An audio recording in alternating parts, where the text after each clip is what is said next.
So Friends of the Earth and Extinction Rebellion are here. We're protesting the data centre conference. We want this to be something that everyone who cares about the environment in Ireland is asking their TDs. We need a moratorium on data centres now. We have the highest percentage, the data centre usage in Ireland is the highest in Europe in terms of our energy grid. They're using 21% of our energy. The European average is 2%.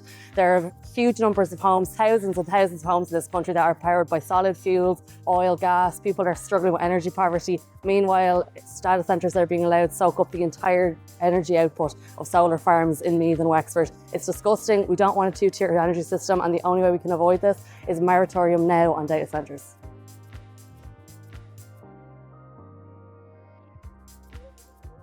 Okay, so I think that at this stage, quite a lot of people will know about the environmental implications of data centres in Ireland. I mean, the figures, the statistics are cited all the time.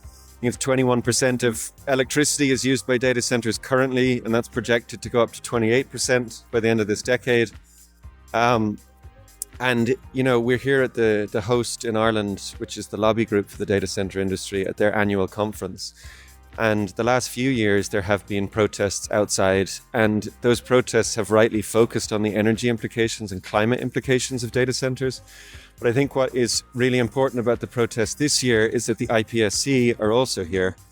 And the reason for that is because there is a growing awareness or understanding that the data centres are the tip of the iceberg, and that the tech industry is implicated not just in huge energy use and climate change, but also in the genocide in Gaza.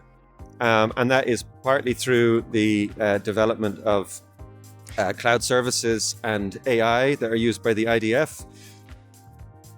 I'm here this morning because the issue of data centres and the storage of data and the use of AI in the genocide in Gaza is a central issue.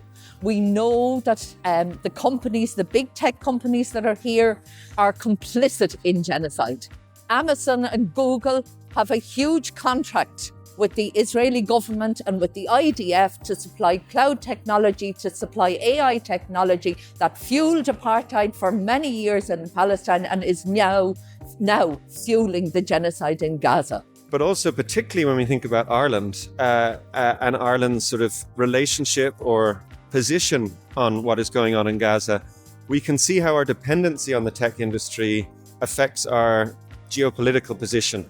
And so just recently, the US ambassador to Ireland sent an email to Micheál Martin, and this was revealed by the investigative work of The Ditch, in which she said that if the Occupied Territories Bill was passed, it would jeopardize 1,000 US companies that were located here. And so those companies are clearly involved in investments or trade with companies in the occupied territories.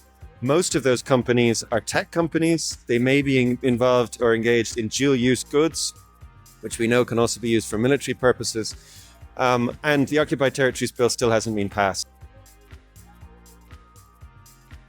One of the false promises of the data centre industry is that they're essential for job growth and that they create loads of jobs. But actually, in the communities where data centres are being built, they don't create many jobs at all. They only employ a skeleton crew of security, cleaners, some engineers. Mostly they're empty. This is a really big issue because what we're hearing from the Minister of Trade is that they create so many jobs and our economy would collapse if we didn't have them. But this is a complete lie. In fact, it's the opposite of the just transition that we need. We want a just transition that sees people employed in stable jobs that are not rising emissions, that are not based on rising gas demand, and they do not come with the human rights concerns that data centre industry in Ireland currently does. Over the next few years, where we can really start to build momentum is in connecting the anti-war, anti-imperialist, pro-neutrality sort of movement with the climate justice movement.